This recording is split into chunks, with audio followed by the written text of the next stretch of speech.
Amazing. If everything went well, we should be live. Welcome, everyone, to the very first episode of Everything Outside Code this year. Uh, it's interesting because it's 21st already, and so much has happened this year. But on these episodes, I talk to a fantastic founder, GTM expert, CTO, about the really difficult parts of building a product, which, in my opinion, is going to market. Right. And today I have Marcus with me. Marcus is the founder of DevRel Bridge and Link Intel. And we're going to be talking about everything LinkedIn today, LinkedIn for growth. If you're like us, hopefully listening to this, and you're trying to get into either enterprise deals, upper mid market companies, anything above like the regular startup, also with very specific personas that are business buyers, you know how valuable LinkedIn is. So hopefully, I know you'd get a lot out of this conversation. But to the man of the moment, Marcus, thanks for coming on, man. How you doing? Thanks for having me. I'm doing great today. It's been a good day so far, and I've been looking forward to this as well. I think William, I think you and I we kind of like agreed to do this maybe I don't know a month ago or so, and we're finally here. Yeah, So it's exciting to be here. Yeah. yeah, it is. It is exciting to get back in the groove of things. Well, could you tell us a bit about yourself and what you do? I think that would be a good start. Yeah.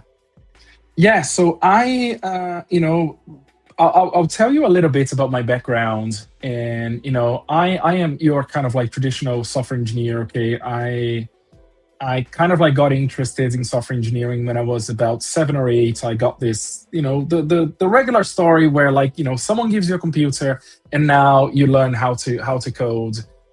So I feel like I've been a software engineer since then, like since my the age of 7.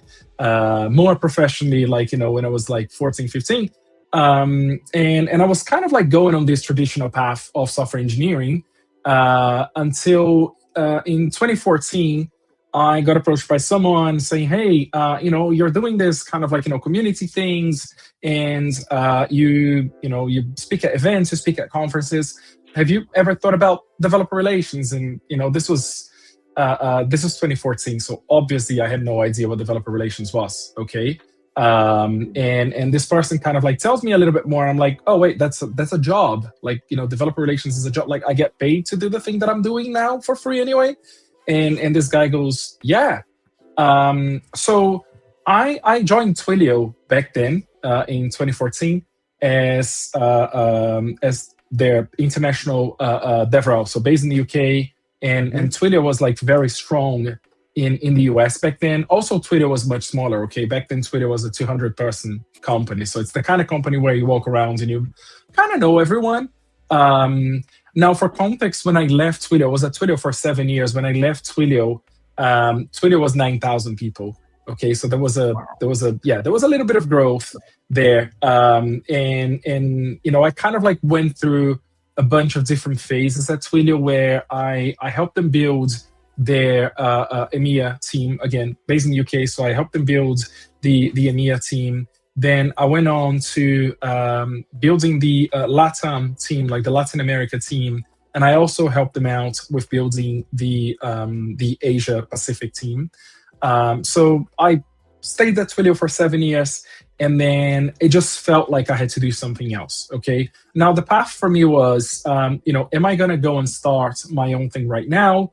Or am I just going to go and kind of like join another company? So obviously there's all the big tech and everything companies that were an option, but I decided to join a crypto company. And the reason I decided to join a crypto company as their director of DevRel was I didn't feel like the Web3 space had figured out DevRel yet, okay?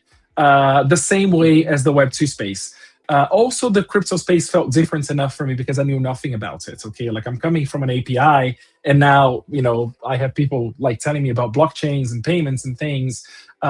So I joined Circle, and Circle are the issuers of USDC. I was at Circle for 2 years, and it did get to a point for me where I kind of like realize what it is that I don't really like when working with companies like Twilio was when I left, or Circle. I don't like working with big companies. Okay, like Yeah. like I really love startups. Like I really love the startup kind of environment.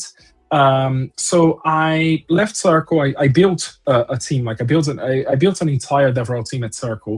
And 2 years on, I left Circle and I decided to start my own thing, which also gave me the ability to kind of like start building products. So I started DevRel Bridge, which is my DevRel agency, and I also started building products. So obviously, LinkedIn is the products that I'm kind of like working on at the moment.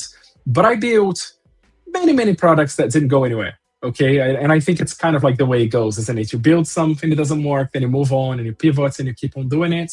Mhm. But now I built LinkedIn, which is the products that I'm kind of like going with right now, and it's a better analytics option for LinkedIn, which is the topic of today. Yeah.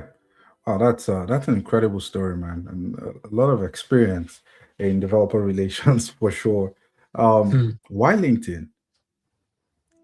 So I feel like that's a good question because if you ask me, if you asked me maybe 3 years ago about LinkedIn, I'd be like, well, LinkedIn is this, is the place where you go when you need a job. Okay, like Yeah. it wasn't really like it didn't really feel like a social media of sorts in any way. Like I was very back then, like 3 years ago, I was very much into like it's Twitter or X, but like that was very much the thing for me.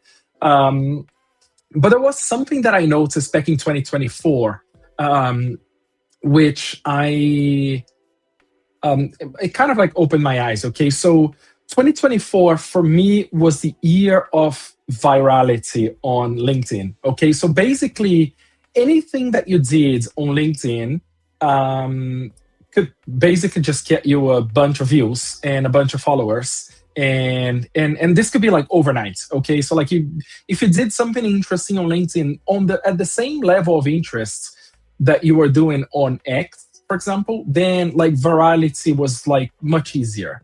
Mhm. So that for me was a bit of an eye opener because I was like, okay, so there's everyone on X kind of like going through the same playbooks and trying the same things where a lot of the old playbooks from X will work well on LinkedIn. Like things that wouldn't work on X anymore would work well on LinkedIn. So 2024 was kind of the year when I kind of like got excited about the platform. Um, Also, I think from a and you said this in the intro today. I think from a business perspective, like if you're looking at enterprises, if you're looking at basically getting clients, like if you're running an agency, for example, LinkedIn is the place. Mhm. I'm not entirely sure of like what I'm gonna say here now, but like out of all the companies I work with, like all the clients I had on DevRel Bridge, I I'm pretty sure none of them came from X. A lot of them came from LinkedIn.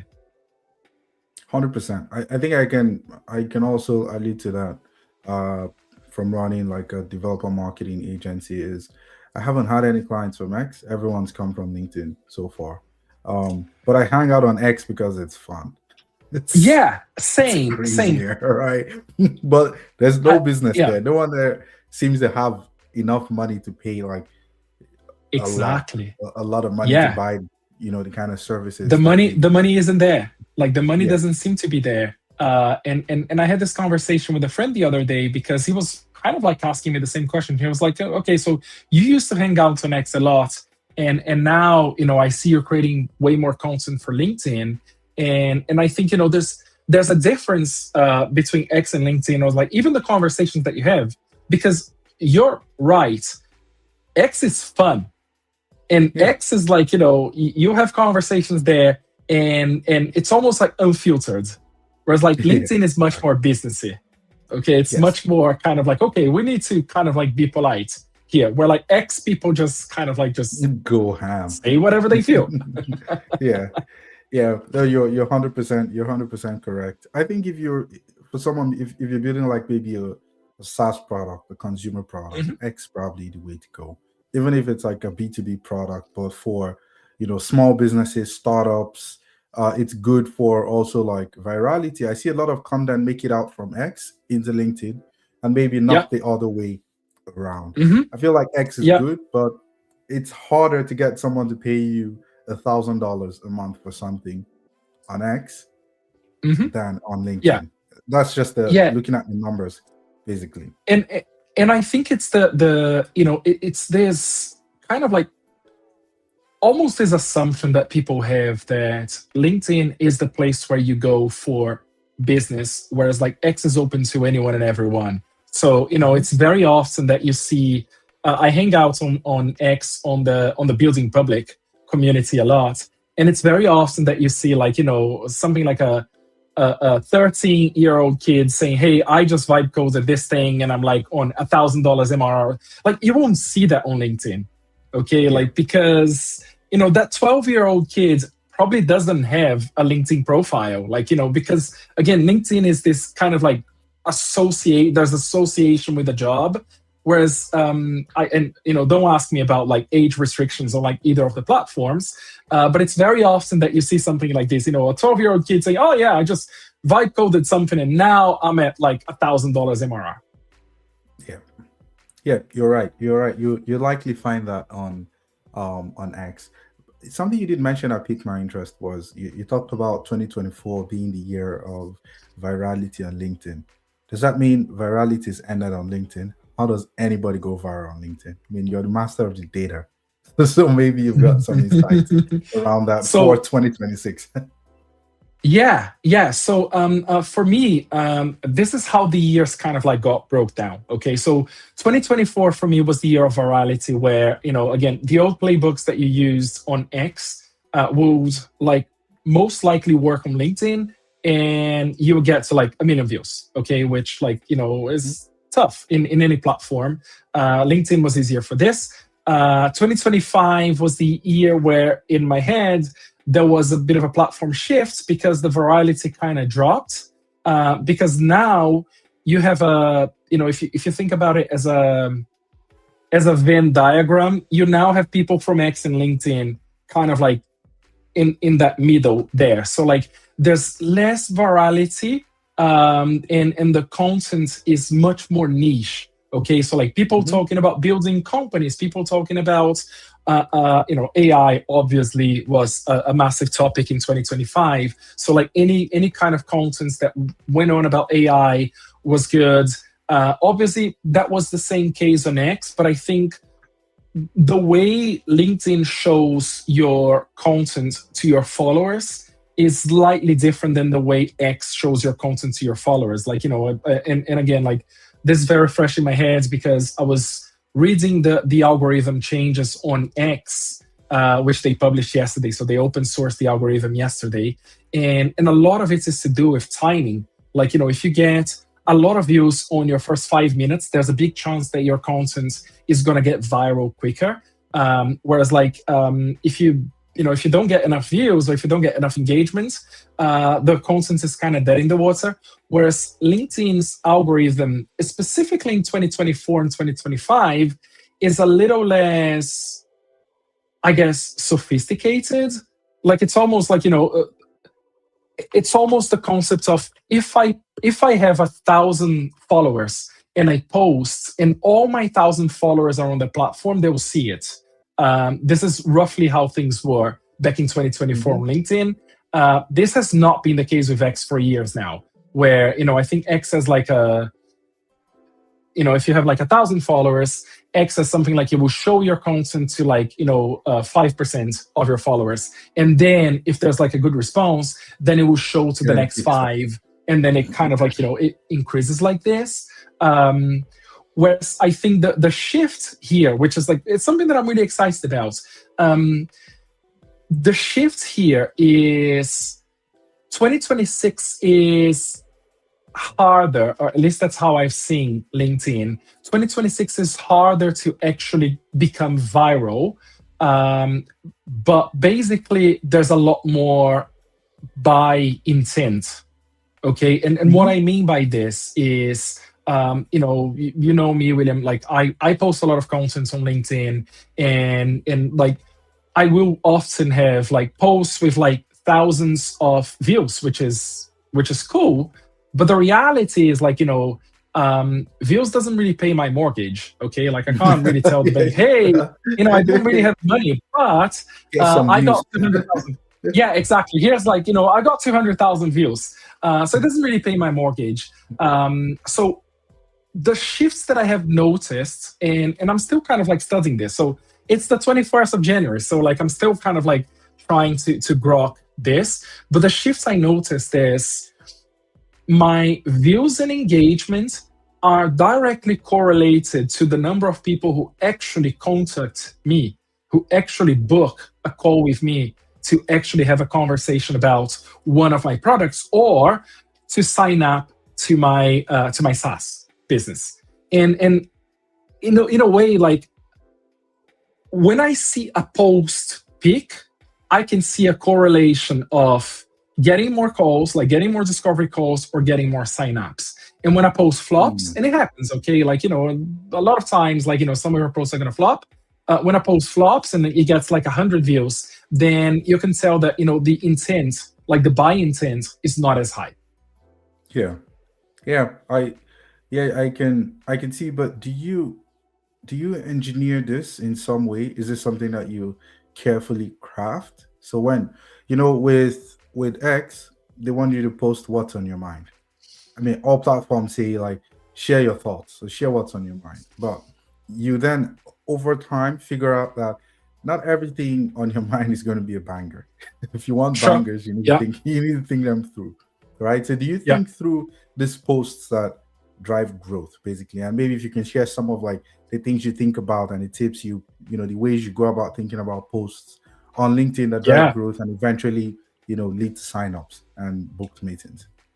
Yeah. So the first thing that I had to understand on LinkedIn is who my ICP even was. Okay. So like, who am I trying to get in front of? And in my case, my ICP is usually company founders. So they're gonna be like, series A and B founders. Again, it kind of goes Mhm. back to I prefer working with Series A and B companies than working with like a Series D company, because it's earlier, it moves faster and everything. So it's company founders in tech companies, Series A and B, sometimes seed, but like anything between seed to Series A and B. And then the next thing, kind of like going back to your question, is understanding what your content pillars are.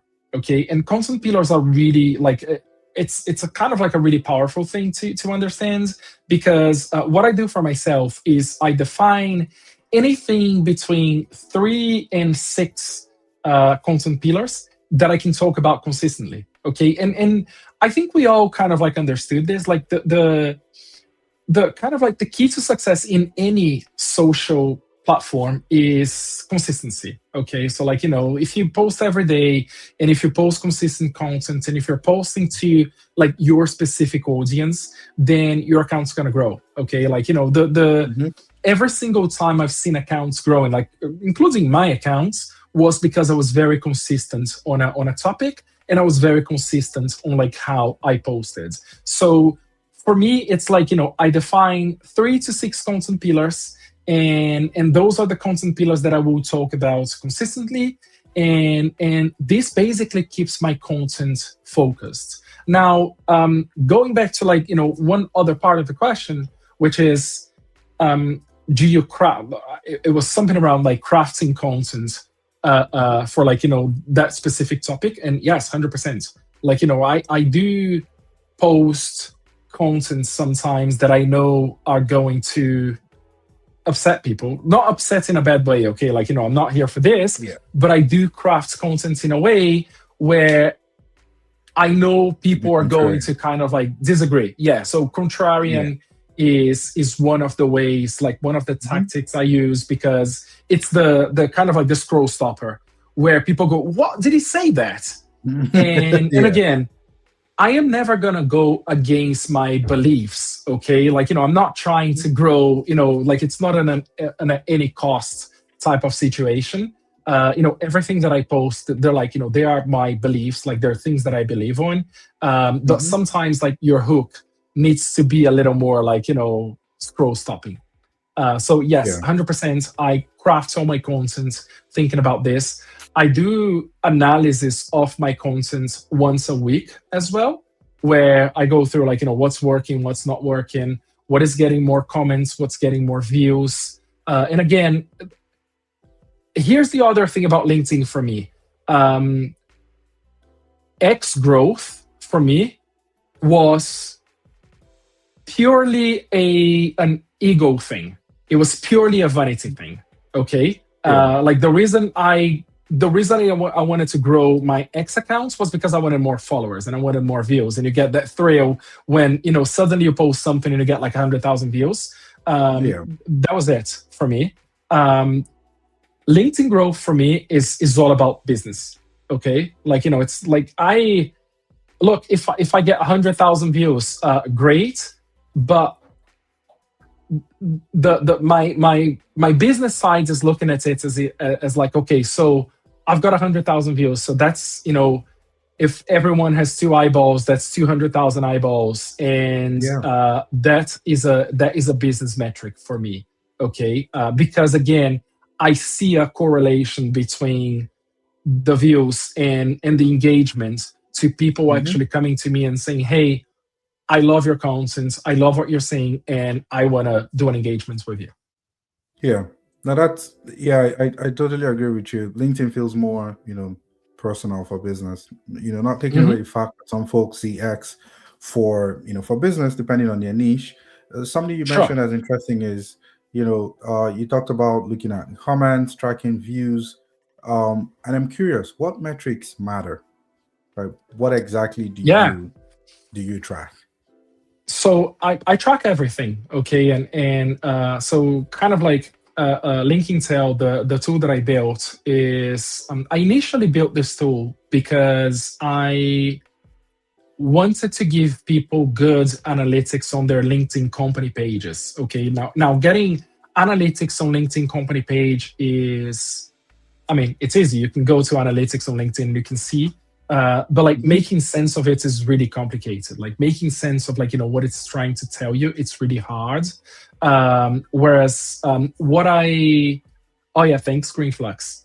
Um, what I've built on for linking tail is a way to make sure that you now understand exactly what's working, what's not working, and what you should be doing more. Okay.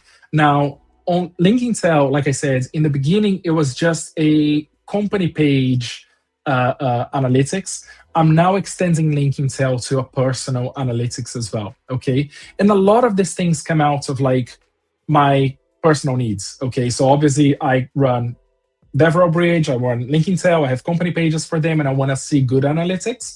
But also I have my personal profile, and I want to see good analytics. Now, in what I track, saves are really, really, really important. Like how many people are saving your content, how many people are sharing your content, and also the engagement. Like people are commenting. Now, if you get a lot of views but no comments, there's a problem there. If you get a lot of comments but like not enough views, then this could be bots, which happens. Okay, same if you have like a lot of likes. Like you, every piece of content that you craft just need to try and optimize for like at least one of those things. So it's either the engagement in the form of like likes or hearts or whatever, or comments or reshares or saves. And you can see all this in LinkedIn. It's really hard and it's really like unintuitive to see this. So the problem that I'm trying to solve here is, yeah, you just plug all that data into Linking Tail and you can see that.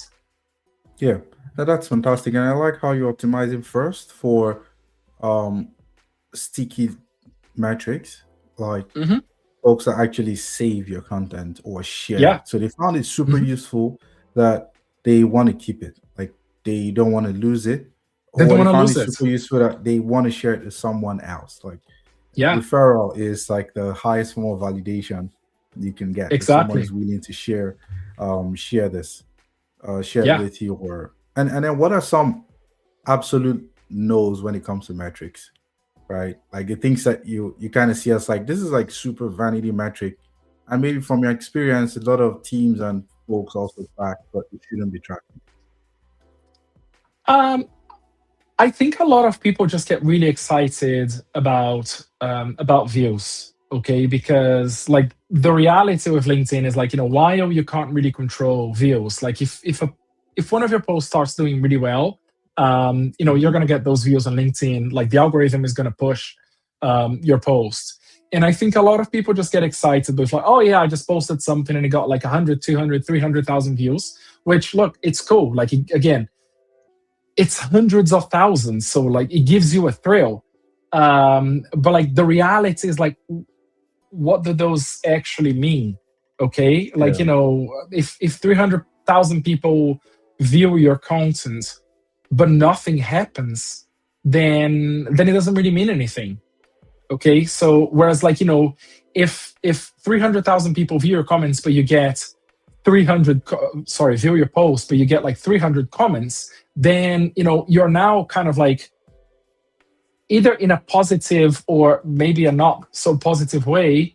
You're instigating something here. Like there's a conversation going on. Okay, like there's a mhm, conversation. There's like, this could turn into like a real business opportunity. Okay, so I had yeah, situations where people would come into my posts and they would comment, and then would kind of like get in a conversation.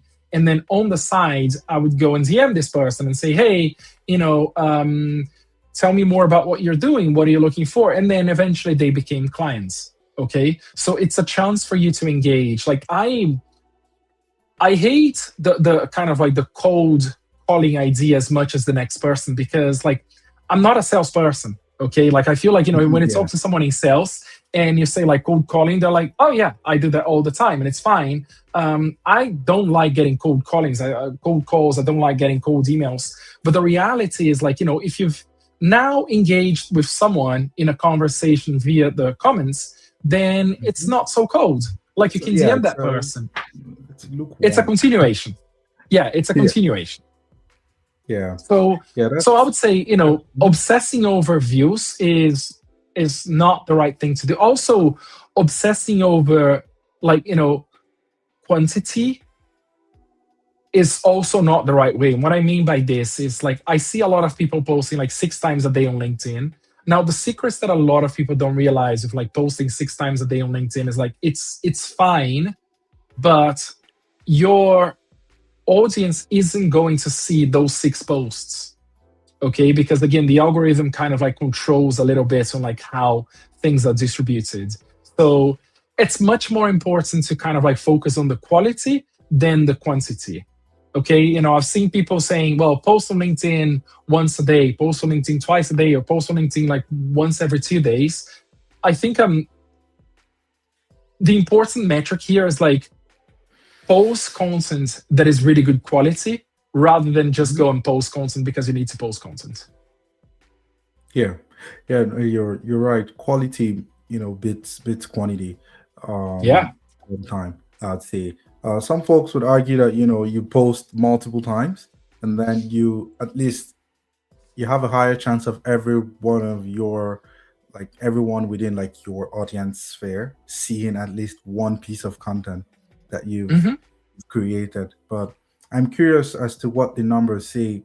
But also something that we are talking about earlier that I wanted to touch on is the change in algorithms and how the data informs that, right? So we don't know the algorithm has changed. You just know, one day, usually it comes as sort of like a sudden realization, right? You, Yeah, you you just wake feel up it. and you feel like normally when I post things, I get like 500 likes on average. But Yeah. these days, I barely get any likes. Like, what's happening? Like, did the algorithm change? But it's not instant, right? Maybe if there was some instant feedback, I would know to change something immediately. Like, hey, something's changed. I need to change it right up. So does the data inform this? Are you able to, lean on the data to say, oh, the algorithm has changed in this way? Is this something that users can maybe get from Link Intel, or how can they do this ordinarily as well? Yeah, so one feature that I have on LinkedIn right now, and there's a couple of features here, but like one feature that I have on LinkedIn that people really like is the competitor comparison feature, where basically not only if you have a LinkedIn company page, not only I gather data for your company page, but I gather data for your competitors company page. So there's a place where you can go and kind of like set up your competitors. And Mm-hmm. what that gives you is, if you're creating content and you're saying that, you used to get 500 likes and now you're getting 5, but your competitor is still getting 500, then there's a difference here. So what it does is like what Linking Tail does is it compares your content versus your competitor, and then it tries and analyze like, what are they doing that you're not. So are they focusing more on a specific content pillar? Maybe they're focusing more on like, more technical posts rather than like Mm-hmm. company updates. So it tries to analyze and it tells you like, okay, this is the type of content that you should be doing more. But I agree with you. It's the thing with like the algorithm is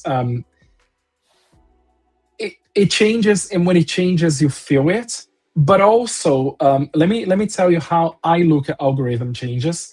I look at algorithm changes as like the S&P 500. And what I mean by this is like, look, if you continue investing on the S&P 500, there are going to be years where like it's not going to be great. It's not going to feel great, but there are going to be years where it's going to be great. Okay? Like Yeah. and ultimately things balance out.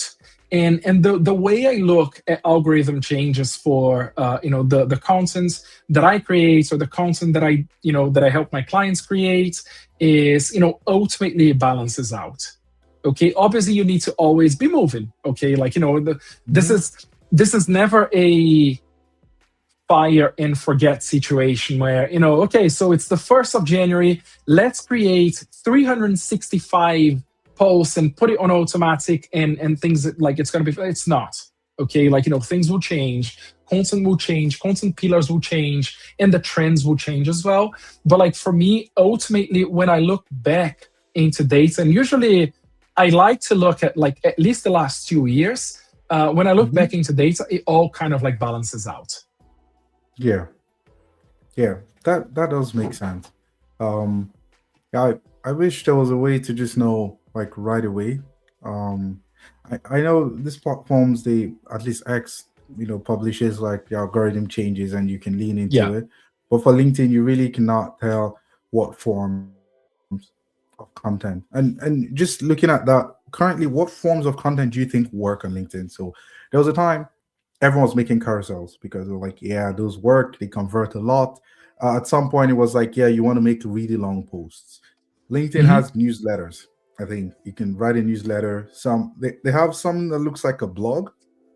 Yeah. You can write like uh I think that's part of like the newsletter feature, but you can write longer form article style content on LinkedIn, and you Hmm. can make short videos. Everyone was like, yeah, LinkedIn is gonna they're optimizing for a short scroll, like doom scrolling videos. Sometimes it was like long form videos. But it's like what works? Like what formats work at the moment in your opinion? Yeah, so I have two things that work well for me right now. So, and you're absolutely right, because we've kind of like been through all the carousels and then videos and then shorts and everything, and there's this idea of like the platforms, they want you to kind of like doom scroll, so they want you to stay. So like the more content you post, and the more kind of like the longer it takes a person to go through your content, the better for Hmm. the platform, because like you stay there. But there's two things that consistently work well for me. Okay, so one of them is I kind of like I kind of call it like the content writing slash design. Okay, so obviously, content writing, creating good content with an excellent hook is really important. And I feel like a lot of people on the platform, they're very good at like storytelling, but the Hmm. reality is when I'm scrolling on LinkedIn, the first thing that I'll see is like the first like two sentences that you have, and Yeah. one of those two sentences needs to be a strong hook. Okay, because Hmm. it's gonna make me stop. So like having a strong hook, and then a story is fine, but also having a really good visual And I feel like we're living in this great moment in life now where creating good visuals is not that hard. Okay, like I feel like before, like Nano Banana is one of the tools that I use for like creating visuals. And like I'm not a designer, I'm actually terrible at designing anything.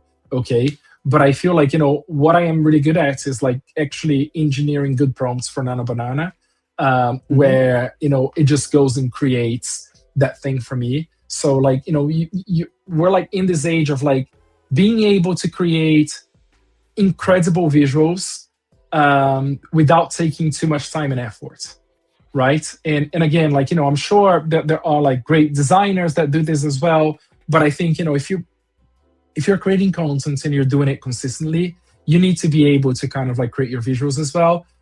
So like creating visuals with AI is a really nice way of doing it. And again, like the more you perfect your prompts, so it doesn't really look Mm-hmm. like AI. Like it's fine if I feel like it's fine that everyone knows that your graphics are being created with like Nano Banana or something, but you don't want it to kind of like just To look like AI. look like the Yeah, like sloppy AI.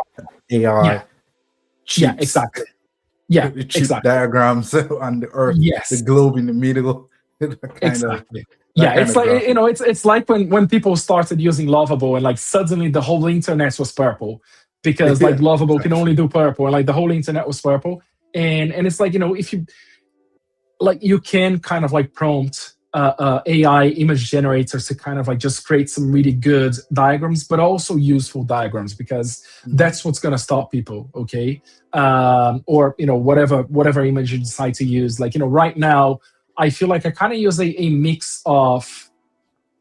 I kind of use a mix of like just really good and well thought through diagram and sometimes memes because sometimes a Mm-hmm. meme makes sense and it's funny and it's like I think in the last 3 months the one post that I created that gave me the most views, and this was like almost 750,000 views, was a meme. And it was like it was a 3 sentence post with a little story, Mm-hmm. and it had a meme on it. And I got so many views. And I'm like, I'm probably doing this all wrong because I'm overthinking all my other posts. Whereas, like, I just created this and I got like, 750,000 views on it. So that's my first. And then my second one would be, I would say it's kind of like a mixture of creating like videos, like quick videos, like they still work, like people still watch the videos, um, and and not making posts very long. Like if I have an idea in my head and I start writing it, and like usually the way I do it is like I have an idea in my head, and if I'm on the move, I just kind of like dictate it to my phone, and that's my idea. And then I have Yeah. this one document on my phone that has all my ideas and all. And then I sit down and I start kind of like developing this idea. Like I start actually writing it. Mm-hmm. And if I realize that the idea is too long and it's too kind of like long-winded, I usually turn it into a video. And the reason I do that is like I see a lot more engagements when I post a video with a long-winded idea Mm-hmm. than when I post just a very long post. So yeah, if it turns out to be too long, people just kind of like scroll way through it because it's too long. Like no one wants to sit down and Yeah. read all this. Whereas like video Yeah. is kind of like easier to consume. Yeah. That's great. So key takeaway: if it's a really broad idea, larger idea, make it a video. Else, folks would just get too tired reading like walls of text because videos are just generally better to digest. Yeah, Yeah. yeah, and And I like the idea of thinking about like we all know that the first two, with LinkedIn, when you have a graphic on a post, you only see like the first two sentences. So why don't we just make those two sentences count as much as possible before, so yeah, we can actually require an action from the user to click the post because they only see the rest of it after they've clicked. So that's a pro tip for anyone creating. Just know that what a user sees as the scroll, if you have an image attached to a post, is to just see two sentences. So you don't Hmm. have like the whole character set to make an impression. Probably have like what, maybe 50, 60 words tops, Yeah, maybe yeah. even less. And you can there's a tool that I use, but I know a lot of other tools do this. Okay, so I use a tool called Typefully, and Typefully is it's just like a post scheduler. Okay. Hmm. And the reason I use Typefully is because I like keeping the consistency. Okay, like for me, like I'm gonna post every day. Like I post 6 days a week. I post like every Monday to Friday. I don't post on Saturdays, and I post on Sundays, and I post at the same times as well. And the reason I post at Okay. the same times is like you get to a point where your audience is almost like waiting for that content to show up. But the reason I'm mentioning Typefully, and there are other tools that do this, is when you create your content, it shows you what it's going to look on the platform. Okay, so like when I Mm. create my LinkedIn post and I attach an image to it, there's a preview, and it shows you what it's going to look. So like if you're trying to take advantage of those two first sentences, then you, again, as you said, you better make it count, but also the tool shows you what those two sentences are going to look like, because they're two sentences, but they can't be like 600 character sentences. Like they're Yeah. limited on the number of characters, and like I said, it's probably something like 50, 60 characters that you can fit in there. So having a preview kind of like helps you out with like, okay, this is exactly how it's going to show up on the Hmm. platform. So if I'm not using those two sentences correctly, then let me just go back and edit and make sure that it's going to look correctly. And that's Yeah. also important, because again, it's how you show up. Hmm. Yeah. That's fantastic, man. Well, I see we're coming up on time, but thank you so much for coming on the stream today. The time just flew by so much. And Yeah, of I guess this is course. the link to link Intel, right? Even like, Yes. Yeah. yeah, great. Well, so if anyone out there listening to this, if you want to know how to get the most out of LinkedIn, how to make the big box like Marcus, you could use LinkedIn. You could use LinkedIn right away to figure out what's working and stop doing what's not working. Well, Yeah. uh, Thank you so yeah, much for having me here. This was really fun. yeah, it was as well. Thank you so much for coming on, Marcus. And for anyone looking for Marcus, you can easily find Marcus on LinkedIn. You can tell now. I'll be Um, there. yeah, that's great. Well, that was today's episode of Everything Outside Code. I'll see you all on the next one. Cheers.